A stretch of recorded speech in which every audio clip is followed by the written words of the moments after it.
Welcome back to Masterpiece Minute on Virtual SDMA. This is your host, Dr. Michael Brown, Curator of European Art at the San Diego Museum of Art. Drop in the first Friday of each month to pick up a new mini-talk led by SDMA curators and special guests, spotlighting works of art from the museum's collection. Today's masterpiece is Jules Tavernier's captivating and dramatic landscape featuring the active Kilauea volcano on the island of Hawaiʻi, known locally as the Big Island.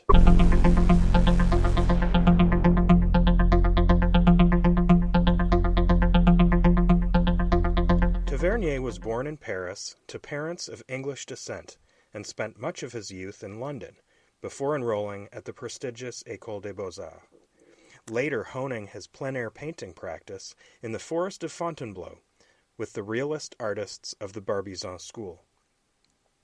He was only 20 years old when he was first accepted to exhibit at the official Salon de Paris.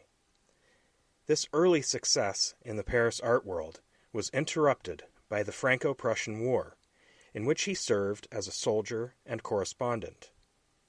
In the ensuing chaos and violence in Paris, he fled to safety in London, following the example of several fellow Barbizon painters, as well as Claude Monet and Camille Pissarro.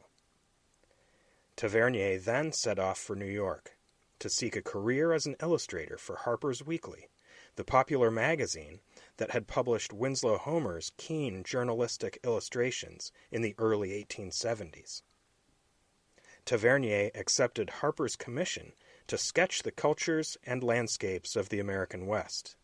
Intended as a pictorial record of his travels, his sketches documented westward expansion, the impact of the Transcontinental Railroad, and the forced relocation of indigenous communities to government-instituted reservations.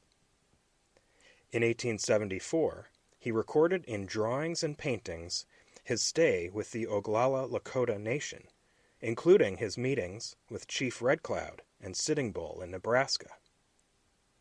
After settling in San Francisco, where his artistic celebrity attracted followers and even a studio visit by Oscar Wilde, he founded the Monterey Peninsula Art Colony and continued to paint the natural wonders of the California mountain and coastal landscape. In 1884, he embarked on a sketching tour of the Hawaiian Islands, then in the waning years of self-rule before American annexation, writing later that he had found there, quote, material here for a lifetime in the way of figures, landscapes, mountains, volcanoes, etc. He stayed in the Kingdom of Hawaii until his death in 1889. Staying true to his realist roots in Barbizon practice, Tavernier sought not to romanticize the awe-inspiring volcanic activity, but to document it as faithfully as possible. His style, however, is unencumbered, attentive to detail and atmospherics, but free and exuberant. At times, he even used his thumbs to manipulate the paint surface. Whether riding in a hot air balloon, as he had done in California in 1875, or risking the heat and fumes on the summit of Kilauea, Tavernier was resolutely immersive in his approach to capturing his subject.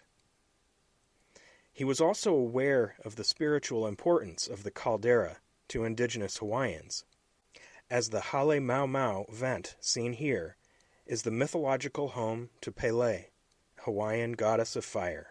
Compositions such as this one attracted the patronage of King Kalakaua of Hawaii and the Japanese imperial family, who had a diplomatic presence in Honolulu. Tavernier's paintings attracted not only tourists to the area, but also other artists from the mainland U.S., Australia, and Japan, who became known as the Volcano School of Painters. This has been Michael Brown. Thank you for listening here at Virtual SDMA.